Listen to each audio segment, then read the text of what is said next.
আজমল ফাউণ্ডেশ্যনৰ হৈ ই ৰিক্সা দিয়াৰ নামত ধন লৈ আৰক্ষীৰ জালত দিলৱাৰ নামৰ এজন ধুবুৰী জিলাৰ দক্ষিণ হালমাৰাৰ প্ৰায় 20জনকৈ লোকৰ পৰা ই ৰিক্সা দিয়াৰ নামত লৈছিল 5,71,000 টকা।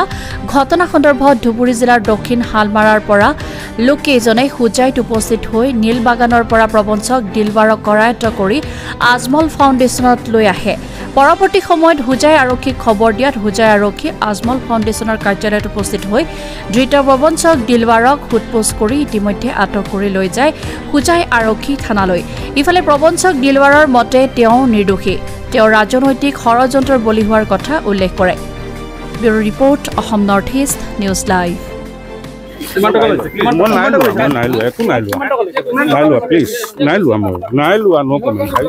মই লোৱা নাই ভাই।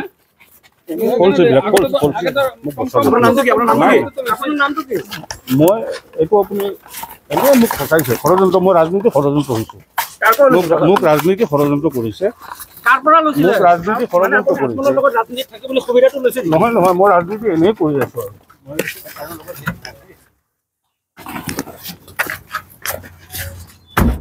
আর চলাকুড়া জেডপিসির এক্ষেত্রে আমার চলাকুড়া জেডপিসির মানুষ, আমি চলাকুড়া 6 নং চলাকুড়া জিলা পরিষদর মেম্বার, নতুন মানে নবনির্বাচিত হয়েছো। আমার যেতে ইলেকশন আহিলে ইলেকশনত মই ভোট বিচাৰিবলৈ গৈছিলোঁ। যোৱা তেখেতে মোক ক'লে যে আমি হুজুৰৰ আজমল ফাউণ্ডেশ্যনৰ এজন কৰ্মচাৰীয়ে আমাৰ পৰা পইচা লৈছে, যিমান দিনলৈকে আমাক পইচা নিদিব বা আমি আপোনাক হুজুৰৰ যিটো তালাচাবিৰ ছবি আছে তাতে আমি ভোট নিদিওঁ। এইটো কেনেকুৱা কথা? হুজুৰৰ তৰফৰ পৰা পইচা লৈছে, পইচাখিনি আপুনি নিদিব আমাক, এইটো কেনেকুৱা কথা কৈছে? হয় বোলে কোনে লৈছে? বোলে দিলৱাৰ। পিছত মই ভাবিছোঁ যে হুজুৰৰ লগত যি দিলৱাৰ থাকে আৰু এজন মানুহ আছে আমাৰ হুজুৰৰ মানে হেৰি, তাইৰ নামো দিলৱাৰ। আমি কৈছোঁ নহয়, দিলৱাৰ ল'ৰাটোতো সেনেকুৱা নহয়, দিলৱাৰ ল'ৰা কেনেকৈ পইচা ল'ব? এইটো কিন্তু তুমি মিছা কথা কৈছা। তাৰপৰাই আমি দিলৱাৰক ফোন কৰিছোঁ, দিলৱাৰ ভাই আপুনি বোলে পইচা লৈছে এখেতৰ পৰা। কয় নহয় মইতো পইচা লোৱা নাই। বোলে পইচা লৈছে? কয় নাই লোৱা, পইচা লোৱা নাই। কোনে কৈছে? বোলে এখেতে মোক এভিডেঞ্চ দিছে আপুনি পইচা লোৱা। কয় বুবু আপুনি এনেকুৱা কথা ক'ব পাৰে নেকি মোক, মই পইচা ল'ম নেকি? আপোনাৰ হুজুৰৰ লগত থাকোঁ মই, আজিলৈকে ক'ব নোৱাৰিব কোনোবাই, আজি আপুনি মোক এনেকৈ মানে কথাটো ক'লে। ভাই নাজানো মই, এখেতে কৈছে তুমি ইয়াতে আহা, মই এই পঞ্চায়তত মোৰ 6 থেকে 7,000 ভোট আছে, যদি এখেতে মোক ভোট নিদিয়ে আমি হুজুৰৰ ছবিৰ পৰা মই ইয়াত জিকিব নোৱাৰিম। সেইকাৰণে তুমি আমাক পইচাখিনি আহি দি যা, নহ'লে কোন দিলৱাৰে পইচাখিনি লৈছে সেই দিলৱাৰক ইয়াত মাতি আনি দিয়া। পিছত কথাখিনি ৰখাৰ পিছত তেখেতে আমাক নাম্বাৰ দিলে, আমি ইয়াক ফোন কৰিলোঁ। ফোন কৰাৰ পিছত মোক ক'লে যে বাইদেউ চিন্তা কৰিব নালাগে, পইচাটো মোক তেখেতে পিলপিলিৰ কাৰণে দিছে, মই আপোনাক 1 সপ্তাহৰ ভিতৰত পইচাখিনি দি আছোঁ।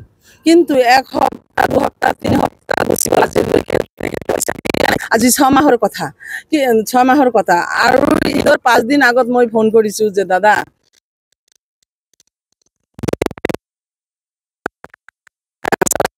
ভালভাৱে ঈদৰ দিনা মানুহ লাখ লাখ কৰোৰ টকা খৰচ কৰে, আৰু এখেতে ঘৰত খাবৰ কাৰণে এমুঠি চাউলো নাই। তুমি পাৰিলে তেখেতে টকা দিব, টকা তেখেতে পায়, তুমি পাৰিলে তেখেতক কিছু হেল্প কৰা, 10-50 হাজাৰ দি পেলাই তেখেতে। দিলৱাৰক কৈছোঁ। টাকাটো লৈছে আজমল ফাউণ্ডেশ্যনৰ পৰা। তেওঁ মিছা কথা কৈ টাকাটো লৈছে যে আজমল ফাউণ্ডেশ্যনৰ পৰা এখেতক টমটম গাড়ী দিব বুলি কৈছে। 5,70,000 লৈছিল, 71,000। 20জন মানুহৰ পৰা, কিন্তু দিয়াটো দিছে 3জন মানুহে। 3জনে মানুহৰ পৰা লৈ 3জনে দিছে। আজি ইয়াতে 50,000 টকা লৈ আহিছিল, ৰাতি আমাক 15,000 টকা দিছে। এই 50,000 টকাটো আমচুৰ প্ৰেচিডেণ্ট কি নামটো ক'লে তেখেতে আনি দিলে, আমাৰ হাতত দিছে, দেখিছে কোনোবাই মনা। আকৌ মই গাড়ীত থ'বলৈ দিছোঁ, সেইখিনি লৈ গৈছে। কিন্তু মই থানাত হিচাপ দিছোঁ যে আজি মোক 50,000 দিছে। এতিয়াই হিচাপটো দিছে আপোনালোকৰ সন্মুখত। নহয়, এখেতে লৈ আহিছিল, এখেতে লৈ আহিছিল মানে দিলৱাৰে আৰু আমচুৰ প্ৰেচিডেণ্ট নামটো কি ক'লে জানি না না না ইকবল অহা নাই, বেলেগ মানুহ আহিছে। আমি যেতিয়া ফেরি করবার আহিলো, আহোঁতে আমি একবার এতে ফেরি কৰোঁতে সবকেটা আহিল। আহাৰ পিছত আমি ক'লো যে এই ইয়াতে আহি পালে যদি আমি তো বজৰুদ্দিনৰ ঘৰ দেখা পোৱা নাই, তেনেহ'লে বজৰুদ্দিনৰ ঘৰটো দেখি যাওঁ। এই ছিল। তাৰপৰ বজৰুদ্দিনৰ ঘৰত গ'লো।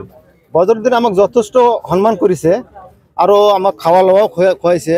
খোৱাৰ পরে বজরুদ্দিনে কৈছে, বাবা এতিয়া তো কোনো পিলপিলি দিয়া নহয়, যে তোমাক যেতিয়া পিলপিলি দিয়া হয়, যদি দিয়া যায়, এইটো তো লেংৰা খুৰা মানুহ পিলপিলি। আপুনি কিমান টকা দিছিলে?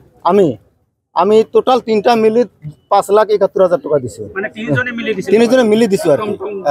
20জন মানুহ দিছো আর কি, 3টা মানুহ দিছো আর কি। আমি 5,71,000 টকা দিছো 20টা মানুহ পইচা। কেছত 2 লাখ দিছো, অনলাইনত দিছো আমি 3,71,000 টাকা দিছো। কার হাতত দিছিল? এটো দিলবারের হাতত দিছিল। দিলবারজন কোন হয়? বদরুদ্দিন আজমলের? ই তো মোক কইছে, দিলবারে কইছে যে আমি বদরুদ্দিন আজমলের আমি মানুহ, তার কিবা আন্ডারত চাকরি কरू, এইটো কইছে মোক। তার পুরা বা চলাফেরা দেখা পাইছিল নে? বজরুদ্দিন আজমলের লগত লক করাইছে দিলবারে আমাকে দিলবারে লক করাইছে। দিলবারে লক করে দিলবারে আমাক বজরুদ্দিন ঘরত লৈ গেছে, বজরুদ্দিনের লগত দেখা করাইছে।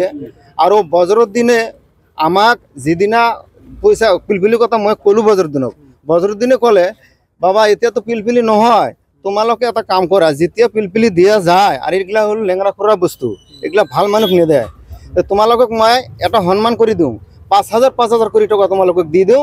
এই 5,000 টাকাটো তোমালোকৰ লোক লৈ খানি ব্যবসা কৰা, তোমালোকৰ উন্নতি হ'ব বাবা, তুমি সেগুলা কৰা। এইটো বজরুদ্দিন আজমলে আমাক 12টা মানুহ 5,000 কোটি টাকা দিছে। দি ফালে কৈছে তোমালোকে খাওয়া লোৱা কৰি আকৌ ঘৰ বুলি গুচি যোৱা। কালি সেদিনে জুম্মাবাৰ আছিল, বজৰুদ্দিনে কলে জুম্মাবাৰে আপোনালোকে জুম্মাৰ নমাজ পঢ়ি ফালে একেলগতে নমাজ পঢ়িম, নমাজ পঢ়ি ফালে তোমালোকে ঘৰত যা। তাৰপিছত ই তাতে আছিল, সি মোক লগ ধৰাইছে। ই তো শুনা পালে পিলপিলি কথা। তাৰপিছত সি কৰিল কি, আমি তো বজরুদ্দিনের লগত একলগত নমাজ পড়িলো, নমাজ পড়ার পিছত আমি পিছপরে আহিলো। তার সি বজরুদ্দিন তো গুচি গল। ই মোক কলে কি যে এতিয়া তাহলে তার একটা সাদা গাড়ি আছিল, সাদা গাড়ি, বগা করে একটা গাড়ি আছিল। এই বগা গাড়িত আমাক 4টা মানুষ উঠাল, আমার 12 জন আছিল, 12 জন আর 6টা মানুষ তাতে বহাই থিলো। আর 4টা তার গাড়িত বহাই ফেলে উঠাই ফেলে বলে যে ভাই পিলপিলি তো মানুহে চায়, কিন্তু পিলপিলি ললে আপনার খরচ